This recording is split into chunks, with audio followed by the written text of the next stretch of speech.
Hola, mi nombre es Luisa Corrales y mi grupo está conformado por Camila Celis, Jeffrey Maldonado, Yeli Carolina Ayala, Karen Marisa Arias Ania Costa, desde Alejandra Orozco, Mayra Camila Medina. y vamos a explicarles la OMC y la teoría del comercio internacional. Bueno, vamos a empezar hablando sobre la OMC y la teoría del comercio internacional. Principalmente vamos a hablar sobre los resultados que tiene esta teoría del comercio internacional. Principalmente pues tiene como resultado unas ganancias, lo cual como principalmente tenemos que el comercio produce ganancias entre ellos mismos. Como segundo, tenemos que la venta de bienes y servicios generan beneficios. Y como tercero, los países se benefician independientemente si uno es más eficaz que el otro.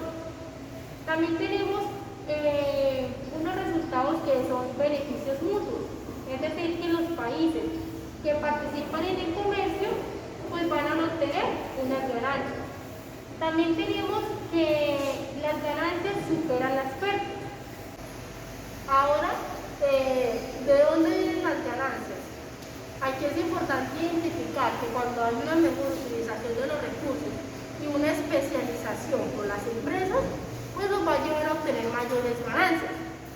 Para una mejor utilización de recursos tenemos que explotar las economías de escalas, se eliminan las barreras arancelarias y esto hace a que los empresarios se encuentren ante una mayor demanda en el mercado exterior. Entonces ellos empiezan a producir y a producir para poder suplir esas necesidades y así lograr ser más competitivos a nivel internacional. Entonces las empresas optan por un nivel de producción más elevado y con unos costos mucho menores. Cuando una empresa se especializa, ellos van a especializarse en los productos en los que tengan una ventaja comparativa a comparación a otros países. Tenemos dos modelos de especialización. El primero, que es de diferencias tecnológicas, por David Ricardo. Este modelo se basa en las diferencias de productividad del trabajo. Un ejemplo sería que si una empresa es productivo en la fabricación de computadores, él va a implementar mayor mano de obra para la creación de estos computadores y así poder exportar sus computadores e importar aquellos productos en los que no tenga alguna ventaja comparativa. La siguiente modelo de especialización es la teoría de proporción de factores. Esta teoría es por Fincher y Only, en la cual nos indica que aquí se determina mucho la abundancia en los factores de producción. Como ejemplo tenemos el capital, la mano de obra y la tierra. Entonces, si un país tiene alguno de estos tres, el capital, la mano de obra o la tierra, puede trabajarlo y puede llegar a ser más competitivo. Un ejemplo sería Colombia. Aquí nosotros tenemos una ventaja en comparación con otros países. Nosotros podemos trabajar la tierra los 365 días del año, a comparación con otros países que pues sus estaciones no pueden realizar esta producción. Entonces, en este modelo y de dónde vienen las ganancias, es importante tener en cuenta la especialización y utilizar los recursos de una manera eficiente para así poder lograr ser competitivos y poder lograr suplir las necesidades a nivel internacional. La OMC de Economía y del Comercio también está conformada por el efecto de distribución de los ingresos. Este se divide primero que todo, el comercio influye en la distribución de los ingresos y quién gana y quién pierde, el teorema de Stolper-Samuelson. También existe en el comercio influye, existe una diferencia entre dos modelos, que es el modelo de Ricardo y el modelo de Hechter-Ohlin. En el modelo de Ricardo dice que el único factor de producción es la mano de obra y que puede moverse libremente dentro de un país. El modelo de Hechter-Ohlin dice que cada país se beneficia de la liberación del comercio, no tiene que ver nada con un solo solo factor de producción. En quién gana y quién pierde, se muestra que la libertad del comercio, gracias a esto aumentan las ganancias de un país y significa que es un factor muy abundante. Y directamente pues reduce las ganancias de un factor escaso, que en este caso son los salarios y la mano de obra. El efecto de distribución de los ingresos está conformado por dos factores. El primero son costos de reajuste. Estos son los costos que una empresa necesita invertir para poder reajustarse a las condiciones de un nuevo mercado. Estos costos de reajuste pues generan ganancias del comercio. También las ganancias pues se producen sin un costo. Las ganancias no se producen sin un costo y estas dependen de cuatro factores importantes, que son el funcionamiento del mercado del crédito, el funcionamiento del mercado laboral, la calidad de la infraestructura y servicios y la credibilidad de la reforma y calidad de las instituciones. También lo conforman cuatro aspectos importantes. El primero es aplicar políticas para compensar a quienes pierden, las cuales aportan unas redes de seguridad social. También la aplicación de políticas para reducir al mínimo las ganancias de los costos. Estas pueden introducirse para facilitar el reajuste, como ya lo decía, son los anteriores costos que nombré, y utilizan los planes para promover las exportaciones con estas nuevas intenciones de mercado. El papel de los gobiernos nacionales: aplican varias políticas para reducir al mínimo el tamaño de los costos del reajuste, que son pues, los costos que necesitan invertir todas las empresas para posicionarse en un mercado. Y por último, un sistema adecuado de impuestos redistributivos, que son para contrarrestar las pérdidas a largo plazo de una empresa. El comercio entre países semejantes. Los países semejantes comercian con mercancías semejantes. Un punto importante a tener en cuenta de esto es el modelo de Ricardo y José Carolín, que nos explican el comercio entre países semejantes y mercancías semejantes. Esto nos dice que los países son distintos en términos de ramas de tecnología y en dotación de factores. También nos dicen que se especializan en la producción de la mercancía, en la que tienen una ventaja comparativa y exportan esas mercancías. Sin embargo, el comercio mundial se da entre países semejantes, es decir, entre una cuarta parte y la mitad del comercio mundial se da entre la misma rama de producción.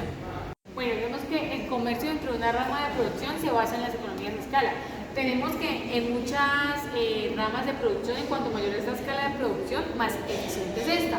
También nos dicen que se caracteriza por al aumentar los ingresos de la escala, se aumenta esta misma, y nos dice que de ahí se producen las economías a escala. Tenemos que estas se dividen en tres ganancias, las cuales son ganancias debidas a una innovación más rápida y a la transferencia de tecnología, ganancias debidas a las economías de escalas, que es lo que hablamos anteriormente, y ganancias debidas al acceso a una mayor variedad de mercancías y servicios, o sea, como el acceso ya de las ganancias que nos den de producir de exportar o vender las mercancías de diferentes países, y la variedad de servicios que eso nos conlleva. Por otra parte, tenemos las políticas comerciales y desarrollo. Lo primero que nos vamos a preguntar es ¿qué es el desarrollo? El desarrollo es lograr la satisfacción de las necesidades básicas de un país. ¿Necesidades como cuáles? Necesidades como la salud, la educación y la alimentación. Todo esto se puede lograr utilizando los recursos eficazmente, lo cual va a posibilitar un nivel de ingresos más elevado y por tanto un nivel de desarrollo más elevado. Esto mediante las políticas proteccionistas, las cuales impulsan y se utilizan en realidad para que el desarrollo pueda surgir de mejor manera. Y también los instrumentos de política comercial. En estos tenemos los aranceles, que son un impuesto adicional al valor de la mercancía importada, los contingentes, que fija la cantidad máxima de la mercancía a la cual se puede importar, y por último tenemos las subvenciones a la exportación. ¿Por qué los gobiernos ponen tarifas a la importación? Bueno, cabe resaltar que la teoría del comercio internacional nos afirma los beneficios de la libertad económica, de la libertad comercial. Esto nos dice que al poner un arancel perdemos una pérdida de eficacia respecto a los otros países. En realidad, muy pocos países han adoptado por la libertad total de la economía. Entre uno de estos países es Hong Kong, donde sus aranceles son en ceros para todo el mundo. Existen varios motivos por esto.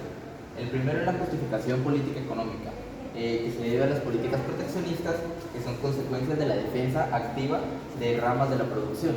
Entre estos podemos dar como ejemplo el proteccionismo que hacíamos en el año 90 para el sector agrícola y el sector agroindustrial. El siguiente es el proteccionismo basado en la relación de intercambio comercial. Este tiene dos factores. El primero parte directamente de un análisis entre los costos y beneficios de imponer un arancel. Y el segundo dice que nos prestan limitaciones muy grandes cuando se aplica en la práctica. Esto ya que el proteccionismo en realidad no nos funciona para nada en la libre importación. El siguiente es el comercio entre países semejantes, que está conformado por el efecto de distribución de ingresos.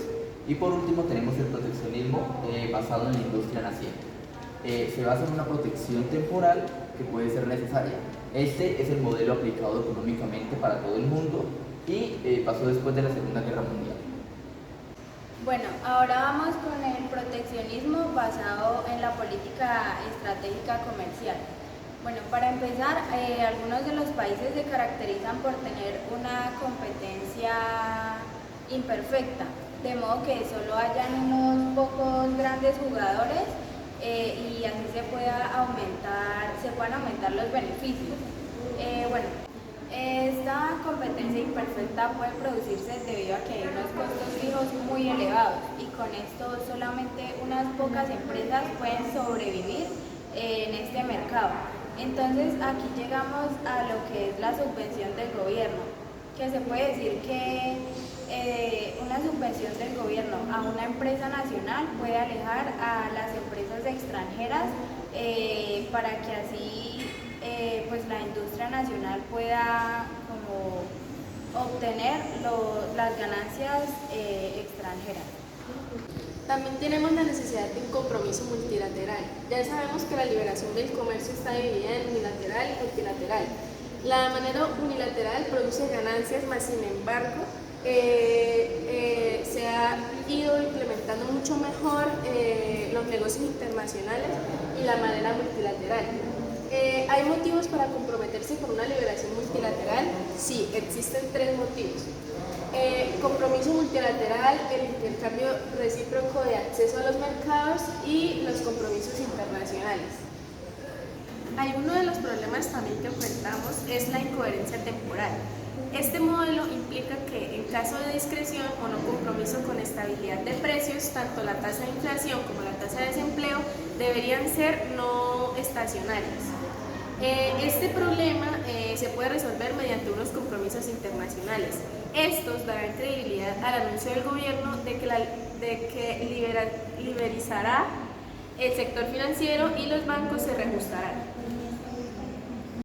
Hay otros motivos para una liberación multilateral, como ya lo mencionaba mi compañera, y uno de ellos es evitar el riesgo de las corrientes comerciales debido a la formación de las corrientes comerciales regionales. Y no existe el riesgo de sufrir los efectos de la desviación de las corrientes comerciales a causa de los acuerdos comerciales. Las políticas que han descrito no son discriminatorias y es por ello que si dos países deciden reducir sus aranceles de forma recíproca, también aplicarán esas reducciones de aranceles al resto del mundo. Pero también puede hacer de otra manera, y es que los países que reduzcan los aranceles de una forma preferencial, es decir, que en una serie de países liberalizan su comercio interregional, pero mantienen los obstáculos ante el resto del mundo. A primera vista y por encima, parece una buena política. Aparte que se ha dicho que la liberación unilateral es buena, así como la liberación multilateral también pues lo es. En cambio, cuando los países liberalizan de forma preferencial, pueden incurrir en el riesgo de llegar a sufrir consecuencias. Gracias.